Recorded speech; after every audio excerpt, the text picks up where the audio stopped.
I-cross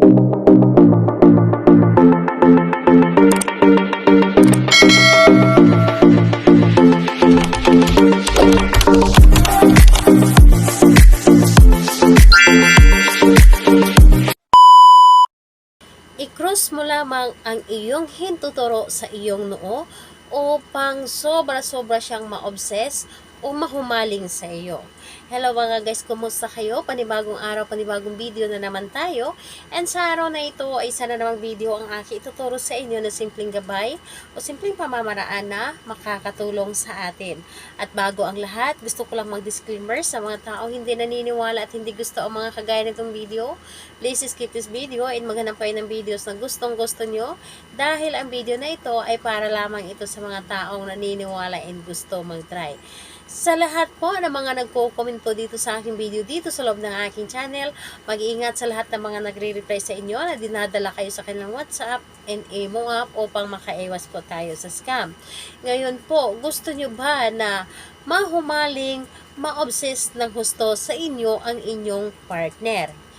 Ito ay pwedeng gawin sa parehas ang kasarian, babae ito babae and lalaki ito lalaki. Syempre naman sa ating babae at lalaki na mag-partner and pwedeng mo itong gawin kahit na kayo ay magkalapit at magka-LDR.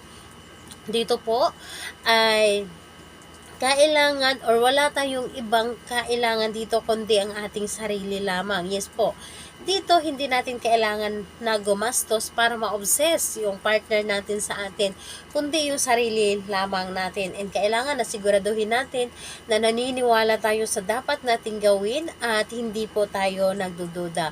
At kung ikaw ay may pagdududa, huwag nyo muna itong gawin. Saka mo na lamang ito gawin kapag hindi ka na po nagduda at alam mo na po sa iyong sarili na sigurado ka nang gagawa nito. And kailangan na mag-isa ka lamang na gumawa at wala pong dapat na nakakaalam. Ngayon po, kapag ready ka na, and ayun po, mag-isa ka lamang at alam mo na sa iyong sarili na handa na ang iyong sarili, pwede nyo na itong umpisahan. Ang gagawin po ninyo ay napakadali at napakasimple lamang. Gamit ang inyong hintuturo. So, pili lamang kayo kung saan na hintuturo ang inyong gamitin. Kung ito ba ay sa kaliwa or sa kanan. So, pili lamang kayo kung saan ang inyong gamitin. So, ang gagawin po ninyo, i-cross po ninyo gamit or magko-cross po kayo gamit ang inyong hintuturo dito sa inyong noo. So, 7 beses mo itong i-cross yung hintuturo ninyo at 7 beses din nasambitin yung pangalan at apelyido ni target. So, ganito po. So, pangalan at apelyido niya at sabihin po ninyo na ma-obsess ka ng husto sa akin. Tapos cross, pangalan, apelyido, ma-obsess ka ng husto sa akin. Pangalan, apelyido, ma-obsess ka ng husto sa akin. Pangalan, apelyido, ma-obsess ka ng husto sa akin. So, ayun po, 7 ulit po itong gawin. Or 7 ulit mo itong gawin na magko-cross ka.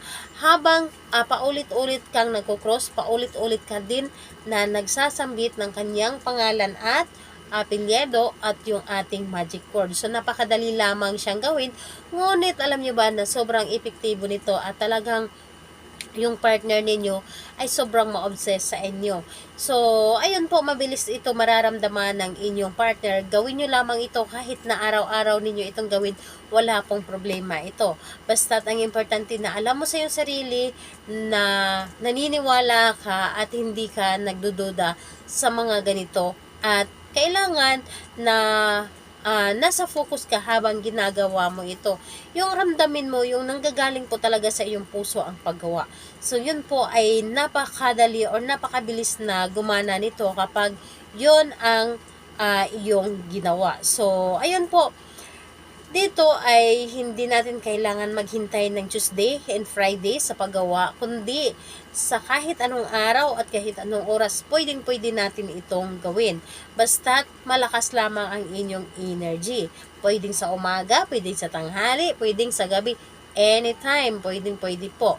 So, ayun po.